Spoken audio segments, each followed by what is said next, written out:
Welcome back to more coverage of the Highlander National Championship 2017. My name's Kanishka from Paragon Games, and I'm joined by the 2015 Highlander National Champion, Aidan Frisch. Hello again. All right, so we're going into round 4 this time, and this time it's Jessica Estephan on Blue Moon playing James O'Rourke on Blue-White Control. Tell us about these matchups. So both of these decks are using some reasonably powerful blue cards to pave the way to their choice of interactive spells. In Jessica's case, that's lightning bolts, fiery confluences, and so on. And James is using things like Wrath of God, much more traditional slam-it-down control deck. Mm-hmm.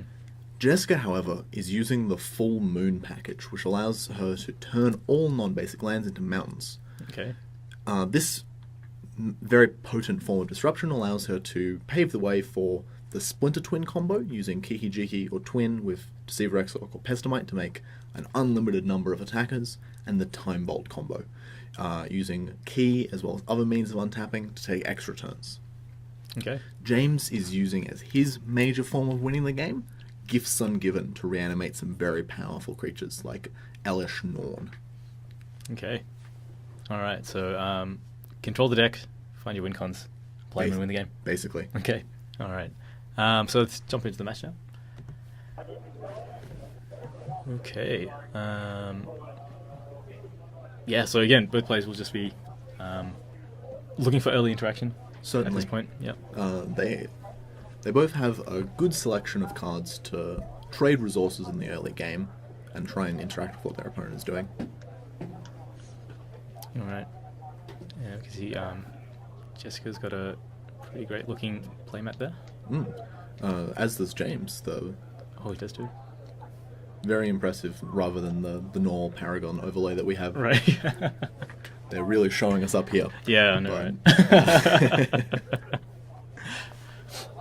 All right, and a powerful play to start the game. Good old basic island. Mm-hmm. So I don't know. Did James know what Jessica was on? Unclear. Okay.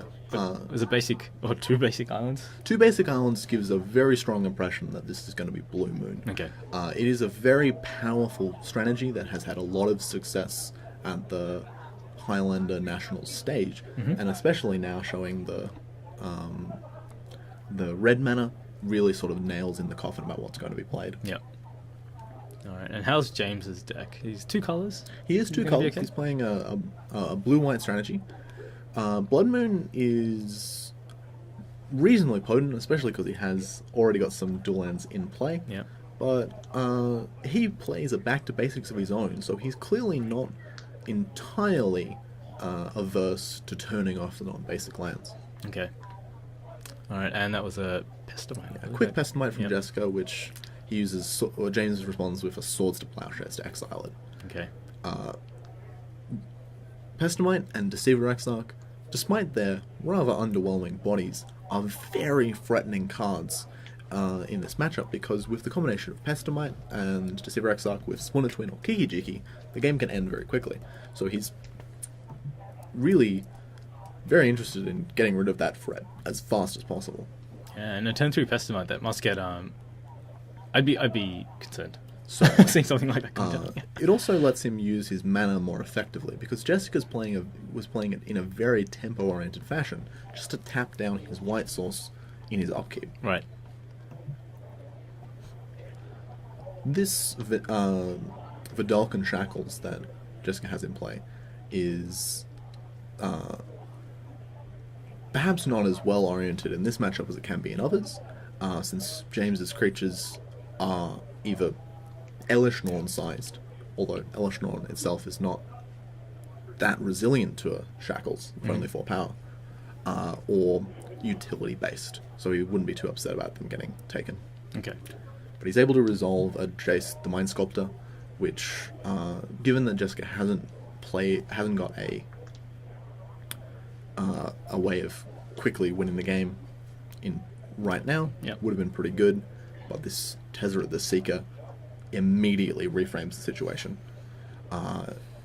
As well as Blood Moon and those powerful cards, as we mentioned before, she has got the Time Vault combo available to her. Right. And Tezzeret not only finds Time Vault, but untaps it as well. So if James does not find an answer to it immediately, the game will end. Right. Jessica will be able to take as many turns as she likes and win with whatever she wants. Right, so she can go and search up the Time Vault right now. She can, using its -X ability. Right. So James gets one more turn to untap you? He gets one turn to find an answer to this combination, Yep. either destroying the Time Vault or destroying the Tezzeret. And if he's unable to find a way of doing so, that's it. Yeah. Wow. Perhaps it was a bit of a misstep to time out for Jace, but he does have limited windows of interaction, and Tezzeret is really a one-card combo here. Is that something that you can expect to see in a Blue Moon deck?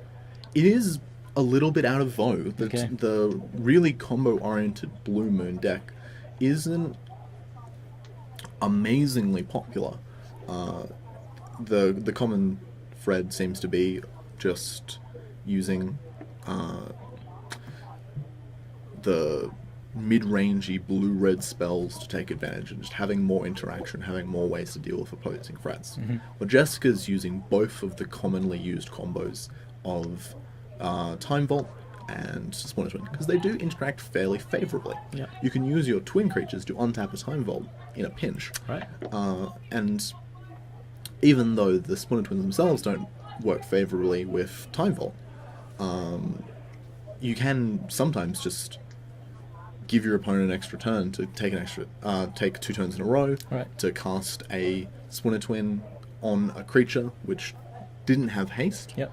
but taking an extra turn So manually yeah. gives you the opportunity to win. So you kind of end up with getting extra mana and extra draws Definitely. to get deep into that combo. Even though even though we're not using Time Vault to go infinite, it does cost you giving your opponent an extra turn. If your turns win the game and theirs just progresses their board, Yep. yours are far more valuable. That's true, yeah. But as you saw, Jessica used Tezzeret's ability to go find Voltaic Key, and James conceded in the face of that. Right. Because then, with 2 pieces of redundancy, even if he did have the way to beat the Tezzeret Key combo, he might not have been able to do it to the Voltaic Key as well. Combo. Yeah, okay. Yeah, but I guess one thing James has going for him is he did see the Pestomite. Yeah, he is. So he he knows is the aware. different He doesn't know that he does know that he is playing against both these combos, Yeah. which will allow him to sideboard more effectively. Okay. And let's have a really quick look at sideboards. What sort of cards would Jessica be bringing in here? I would presume that she's bringing in the Flusterstorm and Red Blast's Negate, possibly even the Glenalendra and Counterbalance. Okay. All of those cards are really, really impactful as cheap interaction to protect her 2 very potent combos. Okay. Her other cards that she has access to are probably going to stay in the sideboard. Things like Anger of the Gods, Blue Elemental Blast, Engineered Explosives and Shadowstorm, Energy Flux are not here for this matchup. Yep. Aimed at more varied decks. Okay. So I would assume that she's just taking out some of her burn spells, lightning bolts and such, to bring in more counter magic to Okay. protect her powerful combos. And just a quick look at James's. So very similar situation here. He wants more ways to interact, and he might be interested in bringing in this Self Esquire, which would allow him to very cheekily steal an extra turn off a infinite number of Pestomites. Right. There you go. But other than that, most likely things like Stony Silence, Disenchant, Flusterstorm, Spell Pierce. Okay. Cool. Disenchant and Stony being very potent against Time Vault, of course. Right. Of course. Yep. Turning off all those activated abilities. Alright, so leading with a non-basic land, unfortunately.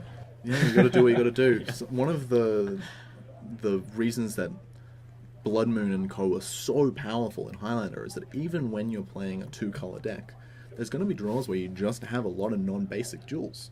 Even if you have, like James, approximately 10 or 11 basics, sometimes he's just going to draw his Tundras and his Colonnades, which really opens him up to a quick loss to a Blood Moon. Yeah. I think he's sitting on 1 basic planes currently. Yeah. Yeah.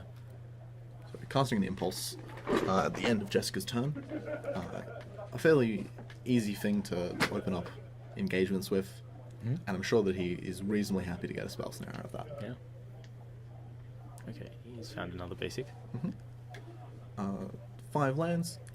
James's deck is much more mana hungry, so I'm sure he's very happy to get these extra resources. Yeah.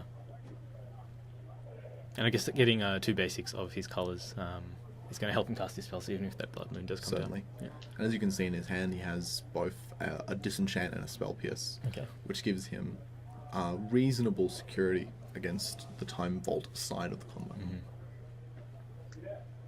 Jessica is casting Venser Shaper Savant, aiming to return that Celestial Colonnade to James's hand, and protecting it from this.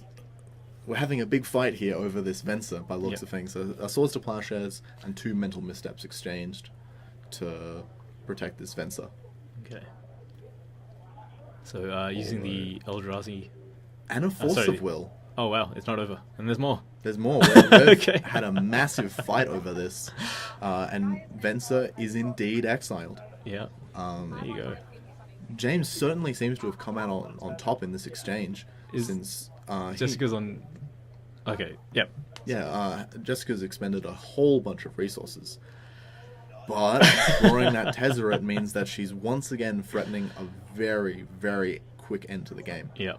So James's Disenchant will probably come into great effect here. Yeah.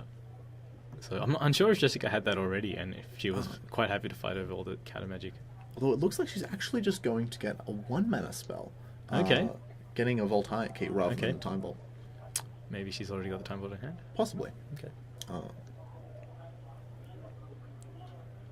And yeah, James let the Tezzeret resolve, which may indicate he's out of gas here. Possible. The Disenchant that we saw earlier is obviously still quite good, but a counterbalance from Jessica here, which is a fairly risky card to play in the singleton format, because unlike in Legacy, where counterbalance is obviously a very impactful part of the metagame, very, very powerful, has huge applications in deck building, it is kind of difficult to consistently flip counterbalance successfully in such a diverse mana cost format. Yeah.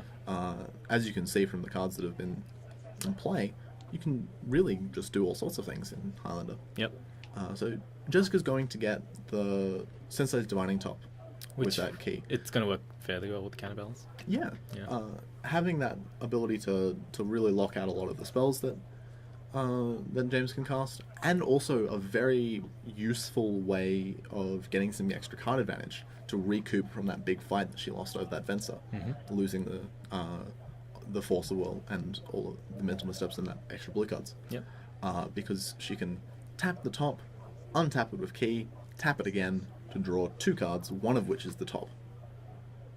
So James is using his Disenchant here to destroy the Voltaic key, which,